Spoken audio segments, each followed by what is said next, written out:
नमस्कार दोस्तों। रेलवेज में ट्रैवल करने जा रहे हैं ना, कहीं घूमने का प्लान ज़रूर होगा तो आपकी जेब पर थोड़ा सा भार ज़्यादा पड़ेगा, क्योंकि हमने देखा है कि इस साल में दूसरी बार रेलवे ने प्राइस हाइक किए हैं।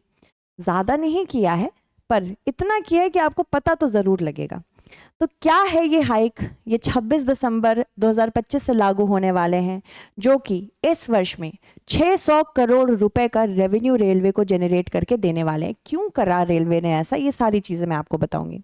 ठीक है, पहले तो दो तीन चीज़ें जान लीजिए। जो सबसे पहले आप जानने आए हैं कि कितना पैसा ज़्यादा देना पड़ेगा, क्योंकि हम सब रेलवेज का इस्तेमाल करते हैं। ठीक है, तो अगर साधारण श्रेणी में आते हैं, यानी कि जनरल क्लास में आते हैं, 0 से लेकर 215 किलोमीटर तक की आपकी यात्रा है, तब तक तो कोई दाम नहीं बढ़ेगा। साधारण श्रेणी में अगर 215 किलोमीटर से अधिक करते हैं तो 1 पैसा प्रति किलोमीटर, रुपया नहीं, 1 पैसा प्रति किलोमीटर बढ़ाया जाएगा। मेल या एक्सप्रेस वे जो नॉन एसी है उससे आप करते हैं, कोई भी दूरी के लिए अगर आप लेते हैं तो 2 पैसा प्रति किलोमीटर। एसी में कोई भी दूरी के लिए भी 2 पैसा प्रति किलोमीटर। तो मतलब पता तो चलेगा, बहुत ज़्यादा हाइक नहीं है, मिनिमल ही मानते हैं जनरली इसको, बट फिर भी उस हिसाब से देखें जिस हिसाब से अफोर्डेबिलिटी रेलवेज की रही है उससे ज़्यादा है। रेलवेज ने ऐसा क्यों किया? क्योंकि जो पार्लियामेंट्री स्टैंडिंग कमेटी है उसके कुछ दिशा निर्देश थे जिससे ये करना पड़ा। तो जो स्थायी समिति है रेलवे की, इसने ये बताया, संसद स्थायी समिति,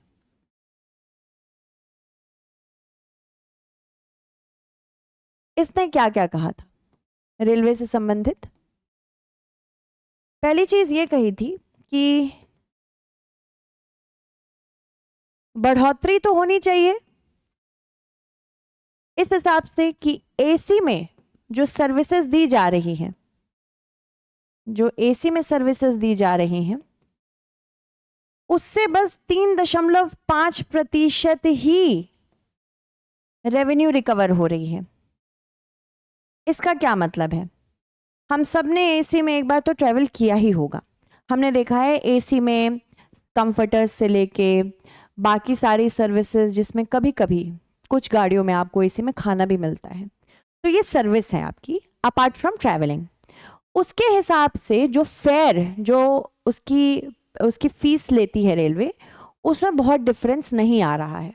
मान लो ये सर्विसेज के लिए सपोज करो 1,000 रुपये लगा रही है और आपसे ये फेयर ले रही है 1100, तो यहाँ पे कॉस्ट बस 100 रुपये एक्स्ट्रा रेलवे को प्रॉफिट की तरह दिखा, जो मिलके अक्यूमुलेटिवली मिलके 3.5% बना रहा है। तो एसी में ज़्यादा इन्वेस्टमेंट है पर रिटर्न कम है।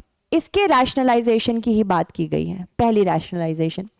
दूसरी चीज़ ये कहा गया है कि एक तो इसके लिए बढ़त हो रही है फिर भी बहुत ज़्यादा पता नहीं लग रही, स्पेशली एसी से। दूसरी चीज़, क्योंकि रेलवे जल्दी जल्दी अपने आप को बेहतर करने की कोशिश कर रहा है, मेंटेन करने की कोशिश कर रहा है, इलेक्ट्रिफिकेशन आदि सब कुछ हो रहा है, इसलिए इसको रेवेन्यू चाहिए, रेवेन्यू। दूसरी चीज़, इसको इक्विटी चाहिए। इक्विटी क्या होती है? समानता, यानी कि जो टैक्स दे सकता है, जो एक्स्ट्रा फीस दे सकता है, उससे फीस लेनी चाहिए और उससे जो बेहतर सर्विसेज दी जा सकती हैं एसी वाले को तो मिलनी चाहिए, साथ ही साथ जो जनरल में ट्रैवल कर रहे हैं उनको भी बेहतर अपॉर्चुनिटीज मिलनी चाहिए। तो ये इक्विटी लाने की कोशिश की जा रही है, इसलिए स्थायी समिति ने ये सारी चीजें कही हैं। तो समिति द्वारा क्या क्या तर्क दिए गए हैं? यात्री खंड से आय बढ़ाना भारतीय रेल की शुद्ध आय सुधारने के लिए अत्यंत आवश्यक है। रेलवे सामाजिक सेवा दायित्व निभाता है, करोड़ों गरीब लोगों को सस्ती परिवहन सुविधा देता है। सामान्य श्रेणी की यात्रा सस्ती बनी रहनी चाहिए, जनरल्स के लिए बोला जा रहा है, और किराया वृद्धि से इन्हें सुरक्षित रखना चाहिए। समिति ने स्वीकार किया कि लागत से कम किरायों के कारण घाटा हो रहा है, यानी कि एसी में बेहतर सर्विसेज तो मिल रही है पर उसकी कॉस्टिंग अच्छी नहीं हो रही है। जन गतिशीलता और वहनीयता की सुरक्षा बनी रहे, ये भी बताया गया है कि आप बढ़ाइए फेयर्स पर इतना मत बढ़ाइए कि गतिशीलता खराब होने लगे। एसी श्रेणियों के लिए लागत आधारित मूल्य निर्धारण किया जाना चाहिए, क्योंकि ये अपेक्षाकृत संपन्न यात्रियों से भरी होती है। जी हाँ, बिल्कुल सही बात है। इसके अलावा अगर हम बात करें तो यात्री सेवा सब्सिडी की सीमा जो समिति रिपोर्ट के अनुसार दी गई है, ये बताया गया है कि उपनगरीय सेवाएं में लगभग 30% लागत की वसूली हो रही है। यानी कि मान लो अगर 100 रुपए रेलवे खर्चा कर रही है इस क्षेत्र में, तो 100 में से 30 रुपए ये वापस ले पा रही है। गैर एसी यात्रा में ये लगभग 39% कर पा रही है, पर एसी में 3.5% ही कर पा रही है। इसका मतलब एसी को बेहतर करने में ज़्यादा समय, ज़्यादा इन्वेस्टमेंट लग रहा है, पर इससे रिटर्न ज़्यादा नहीं आ रहा है। तो ये चैलेंज के रूप में देखा जा रहा है। तो ये बताया गया है कि उच्च किराए के बावजूद एसी श्रेणियां अन्य यात्री खंडों को महत्वपूर्ण रूप से क्रॉस सब्सिडी नहीं दे पा रही है। किराया युक्तिकरण से के बिना यात्री सेवाओं से होने वाले घाटे रेलवे की वित्तीय स्थिति पर लगातार बोझ भी डालते चले जा रहे हैं। अगर भारतीय रेलवे की हम बात करें, 2-3 तथ्य आपको पता होने चाहिए ताकि आप आंसर्स लिख सकें। तो भारतीय रेलवे पूरे विश्व में चौथा सबसे बड़ा नेटवर्क है रेलवेज का। भारतीय रेलवे विश्व में क्या स्थिति है, इसकी रैंक क्या है? विश्व में भारतीय रेलवे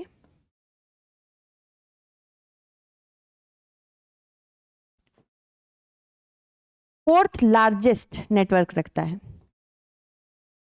पहले 3 में कौन आते हैं तुम लोगों को पता ही होगा, फिर भी मैं बता देती हूँ। पहले 3 में यूएसए, दूसरा चीन, तीसरा रूस, लेटेस्ट डेटा। ठीक है, इसके अलावा ये हर दिन लगभग 23 मिलियन यात्रियों को पहुंचाता है। फ्रेट की बात करें, माल की बात करें, तो माल भार इसका लगभग 909 मिलियन टन रहा है, और ये वित्तीय वर्ष 2025 की बात हो रही है। ठीक है, तो भारतीय रेलवे एक बहुत बड़ा नेटवर्क है। इसके अलावा अगर हम बात करें भारतीय रेलवे से संबंधित तथ्यों के बारे में, तो ये विद्युतीकरण करने की भी कोशिश कर रहा है। 97% जो ब्रॉड गेज मार्ग हैं उनका विद्युतीकरण कर चुका है। 2030 तक हिस्सेदारी 35% से 45 होनी चाहिए माल परिवहन की।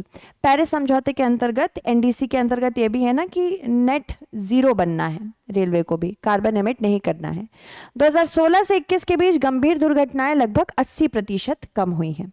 हालांकि 95% से अधिक दुर्घटनाएं चालक की त्रुटि के परिणाम स्वरूप प्रशिक्षण और तकनीकी कमी की वजह से हुई है, जिसके लिए हम कवच प्रणाली लेके आए हैं।